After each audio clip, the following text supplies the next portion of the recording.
So Glenn, I don't know if you're aware of this, but right around the corner, um, as a matter of fact, it's the day before Veterans Day. There's it's kind of a special day to some people. It's called the Marine Corps Yeah. birthday. Yeah. It's 10 November, Is it? 1775 was the date of birth. I want to challenge you right now, soldier. What was the Army birthday? My birthday's on Flag Day. On Flag Day. Very nice. What year? 1776.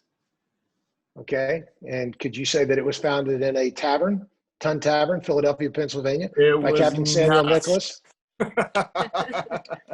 I have to say that's one of the big distinctions between the Marine Corps and the Army. But you did attend a school that has more folklore than any other military institution, that being West Point. I want to hear about your experience at West Point, because that I will tell you this, in all seriousness, that is one of the prettiest places I have ever been.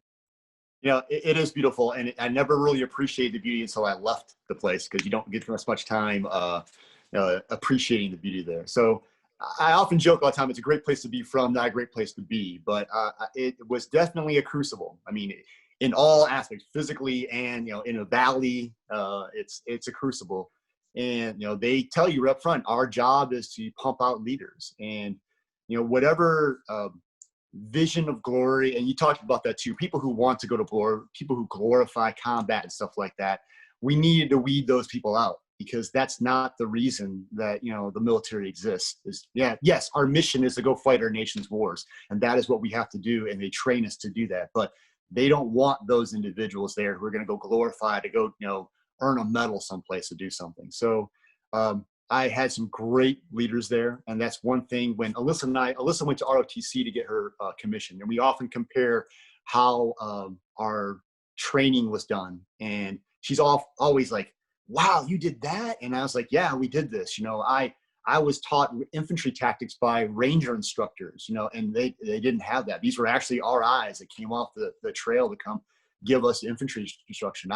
We went to Fort Knox and actually drove tanks, and we're surrounded by NCOs who are constantly, putting us in check, basically letting us know, yeah, you think you're hot crap right now, but, check yourself. You are a leader, and you need to understand that you are a servant leader. You serve those soldiers. They don't work for you. You work for them. You're there for their well-being, for everything about them. And it's tough, because even in my civilian job now, I still try to treat my people like my soldiers. And I have to back up a little bit when they say, hey, I'm going on vacation this week. I ask them, where are you going? You got a safety plan, who's your emergency point of contact? So they often kind of laugh at where that all comes from. Like, Easy, boss. Exactly.